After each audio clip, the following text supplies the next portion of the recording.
Raven by Saint Chalk, read by Deathlight, Part 8.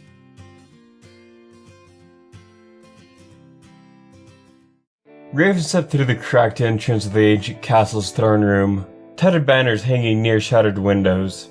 Her eyes were drawn up to the damage on the roof, appearing as if a scythe had been ripped through it, the sun's rays streaming through. Goodness, she breathed. She stepped around the debris littering the ground, as well as what she knew must be the stone housing the elements of harmony. She swallowed nervously as Celestia came into view, curled up between two thrones, facing away from Raven. Only one throne still stood. Raven's hoofbeats grew closer. Celestia's head snapped up. "What are thou? I made it clear that I desire to be alone." I know, but...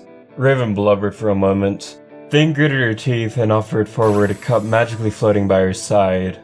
I made you tea." Celestia's expression softened some, her eyes red and worn. She accepted the tea and looked into the cup. Hesitantly, she took a small sip. Raven walked closer to the Celestia and sat down a few feet away from her. My mother spent her life gathering and tasting teas. 'Tis something of a hobby of mine." She paused. "'Tis chamomile. My mother found it helped with, well, anything." Celestia took another sip. Her expression didn't change, and she stared into the cup. Raven tried to ignore her own racing pulse. "'Tis about time to lower the sun. I believe the residents are beginning to grow concerned." In truth, it was quite overdue. Celestia sighed deeply, closing her eyes. She nodded. "I shall, soon." They sat in silence. Celestia lowered the cup until it was on the ground. "I do not think I've accepted it yet." Celestia's eyes opened. "It does not seem real." Her gaze was far away. "I can only imagine what shall happen on the morrow when I awaken and she's not there." Raven thought for a moment. "Well, I shall be there then. Every morrow that thou needest me, with fresh tea." She smiled softly. "I do not know what thou likest, but I have many flavors to try." Celestia's eyes met Raven's briefly, then turned to the tea. She made no movements. Raven sat in place for a few more minutes, trying to control her burning question.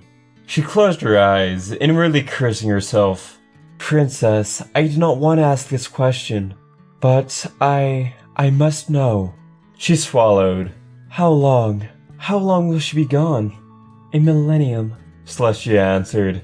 "It'll be 1,000 years before she returns." Raven's mouth fell open, her eyes widening. She surreptitiously turned away, hoping Celestia would notice her reaction. "To thank thee, princess." Her mind raced, and she tried to control her breathing. The steam rose off the chamomile tea, as the princess and her aides sat alone amongst the wreckage of her golden throne.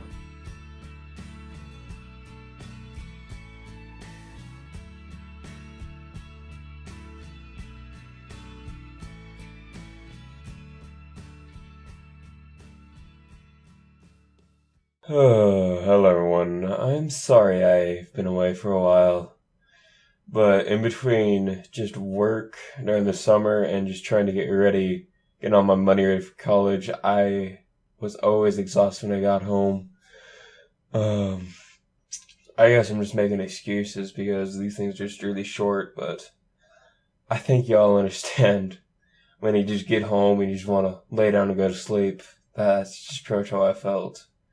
Because I was in landscaping, which is a very physically demanding job.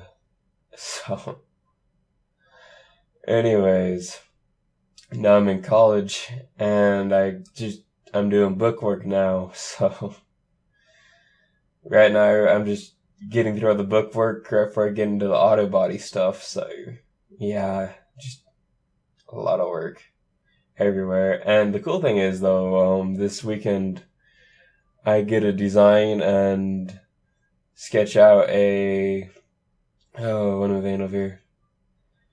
Just a complete garage setup that I would prefer if I was going to be running a business, which is really cool. But that means I have to do a lot of research into it. I have to figure out exactly how much each technician makes per year for the company and find out how many stalls it me how much cost it would be to put in a stall and for like lifts and stuff. So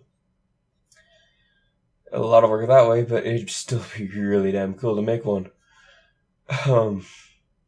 Anyways, the story.